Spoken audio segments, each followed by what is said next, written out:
evening and welcome to Families. We are just so excited to be able to share this time and this space with you, to welcome you into our KPR community.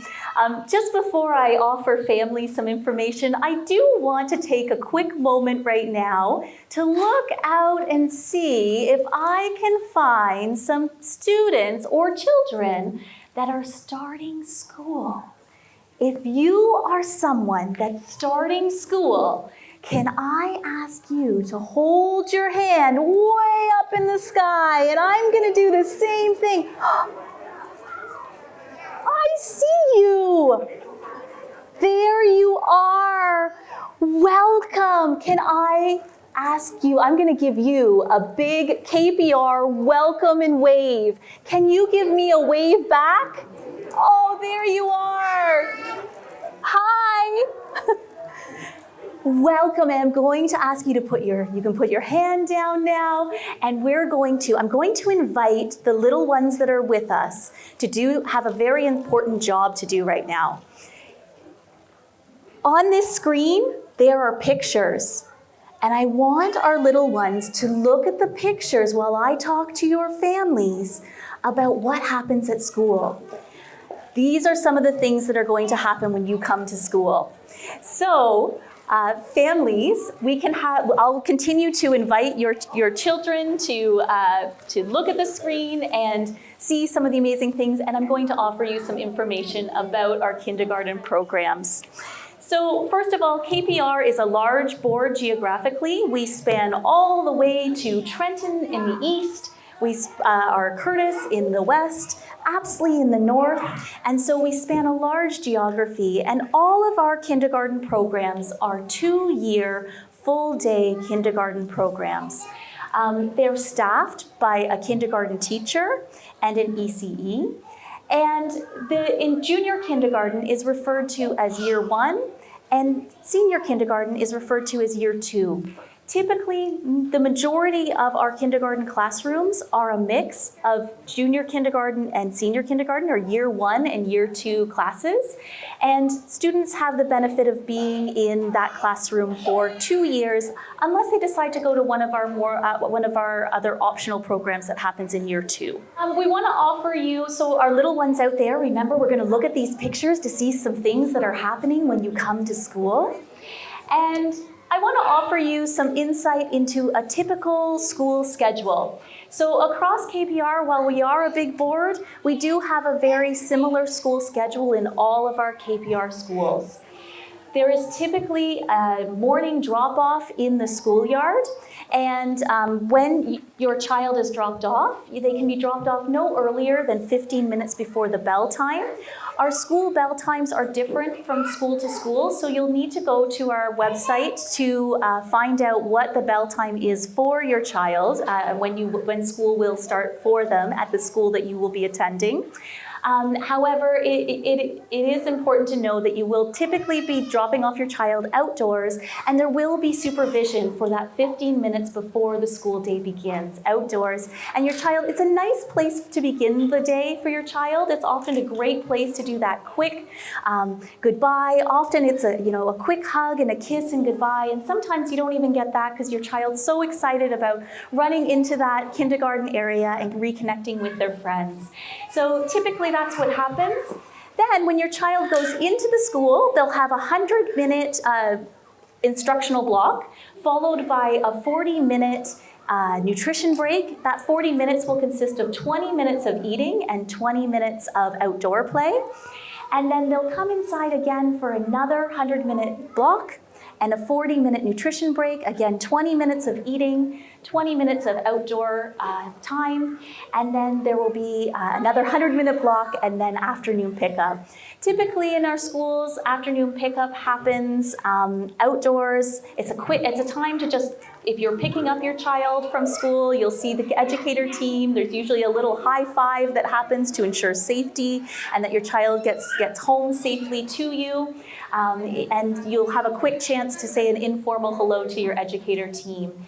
It's worth noting that if you want to connect with the educator team that your child is with throughout the day, it's best to reach out to them via email or by phone at another time, because that's a really busy time at the end of the day, and they're really wanting to ensure the safety of all of our children.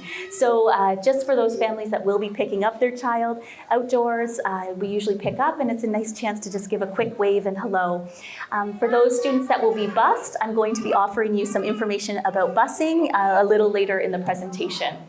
What does it look like when you walk into that school? So you will often, sometimes particularly at the beginning of the school year, you'll be watching your child and they will go in these doors into the classroom, and you'll wonder, what are they doing when they go inside there? So I want to offer you just a quick glimpse of what happens when they go into those doors. There usually is a morning entry where your child will have some responsibilities of putting their backpack in a little cubby area, making sure that their belongings are all put together, getting out a little anything that they have in their backpack or their indoor shoes that they need to switch on.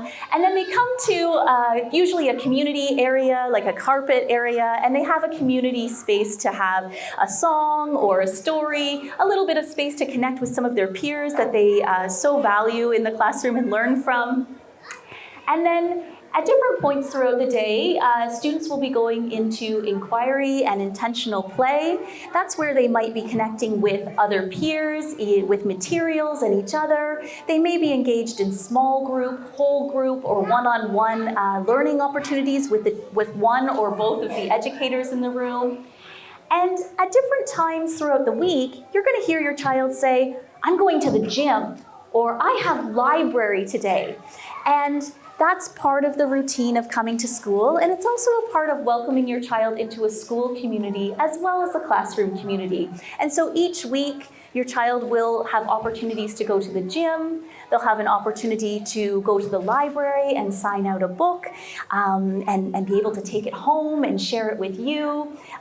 For our little ones here, when you go to the gym, there's things like parachutes and scooters and balls and bean bags. There's all sorts of running and playing and games. So our gym is a wonderful place for us to practice some of those gross motor skills. There may be some lunch buddies or learning buddies that you'll hear about what your child will come home and talk about. And those are usually older students in the school who are coming to help out in opening up lunch bags, containers during the lunch hour, or they're learning buddies that help to come support reading or math games. And so typically it's a really nice role modeling opportunity for students to learn from and with not only the peers in their classroom, but other students in the school. You'll also have your child coming home and talking about maybe other educators that are outside of the two educators in the classroom. And that's because throughout the day, the teacher educator will have a time to go and prep and plan for learning opportunities for your child, and an additional educator will be coming into the classroom to offer your student learning opportunities. So if you do hear another educator's name, or maybe even a couple names, it's that additional teacher that's coming in to help support in the classroom and is a part of your child's learning experience, is a part of the kindergarten team, and will be supporting the growth and learning of your child throughout the day and throughout the week. I want to take some time right now to offer you some glimpses into intentional play-based learning. So kindergarten programs in KPR are intentional play-based learning classrooms. And I say intentional with a lot of emphasis, because educator teams plan very carefully, very thoughtfully, based on the needs of your child and those best next steps that they need to grow and develop as a learner, whether that's as a reader, as a way of managing their emotions or their physical pieces.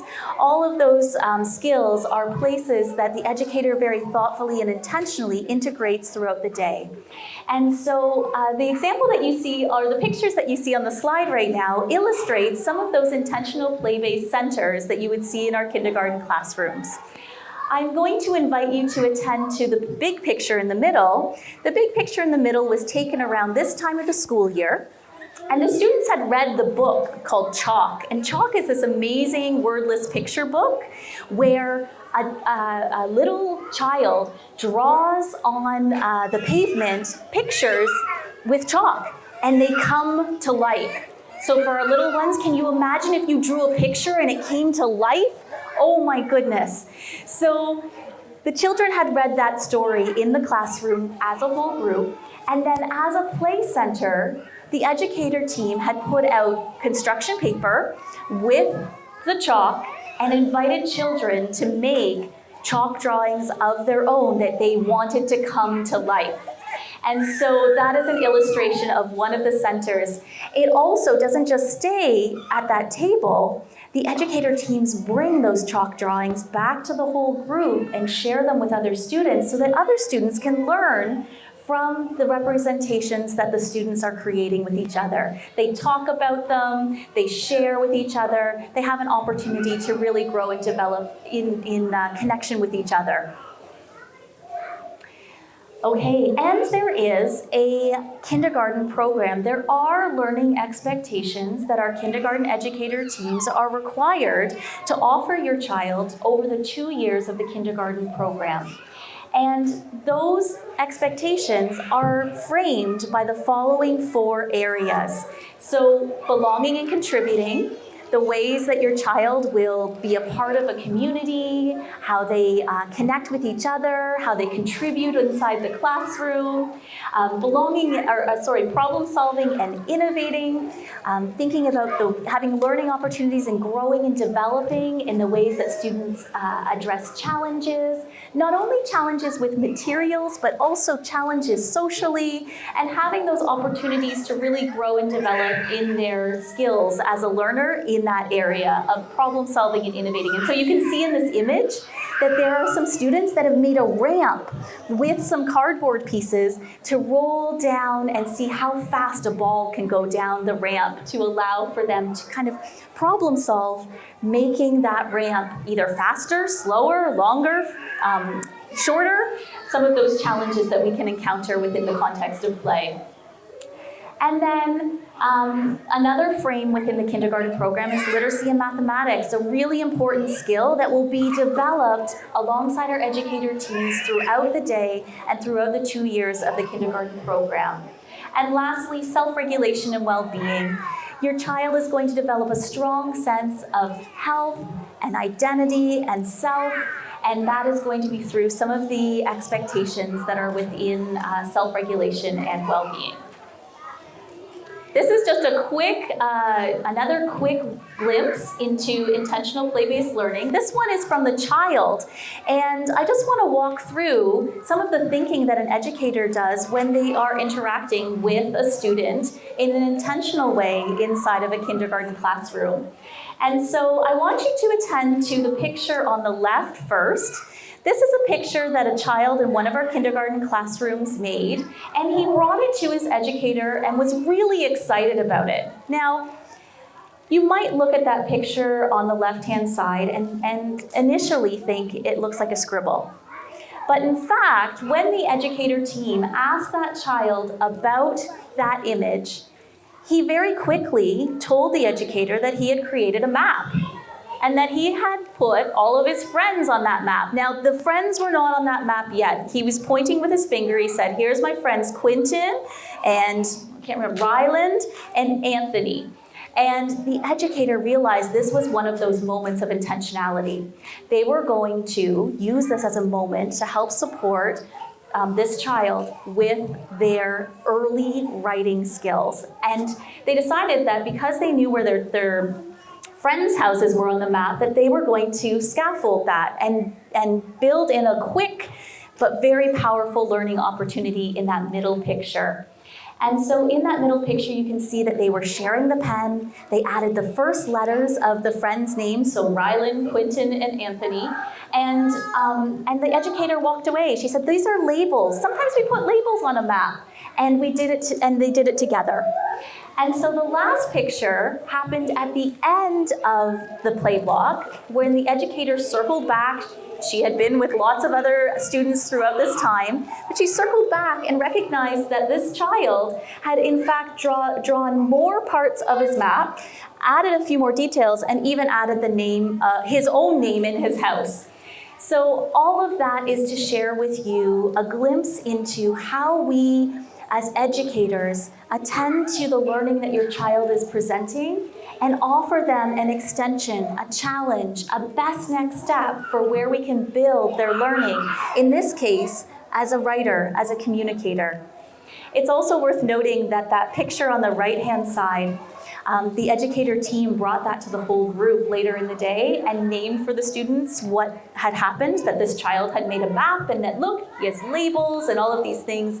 And it won't be any surprise that there were lots of other students that were also creating maps in the classroom during that time when they went back to play again. So learning from and with each other in the classroom in really intentional ways. Student transportation. So many of you may be thinking, or some of you may be planning for your child to take a bus to and from school. And so this is important information that you'll want to know to help you with that transition from home and to school. So in terms of student transportation, you would create an account using CITSCO's online parent login. One of the pieces of information that we shared last night was that you need to log in with the email address that you provided to the office for your registration when you're creating a parent login for CITSCO. And busing information can be obtained after August 1st on the parent portal. And two really important pieces of information to ensure safety. Your child will have, if they are taking a bus, they will get a bus ID tag, and that's just a little tag that will go on their backpack and allow for your child to ensure safety from home to school and from school to home. And it just allows the students and the staff and the bus drivers to all know where your child is going and make sure that they're going there safely. I would also invite you to look out for our first rider program. This is a safety training program. It's offered in the summer. You'll find out about it through newspapers, through social media. We post it on our KPR website. And we allow for that to be an opportunity where your child gets a chance to go on the bus. They get a chance to climb up those big steps onto the bus and feel what it's like to be a rider for the first time. And so you'll find out any of that information will be published later in the year. As I said, it's in the summer typically, and you can find out more information by going onto stsco.ca and or checking on our KPR website or within one of our media outlets. This, I believe, is one of our last slides here, and it's just about before and after school programs. So we have 64 schools that have before and after school programs, and we invite you to contact the providers directly. And so many of the schools do offer that optional fee-based program before and after school. So if you are interested in before or after school programming, we invite you to reach out to the provider at the school that your child will be attending. And so that is not the school, but the provider at that school.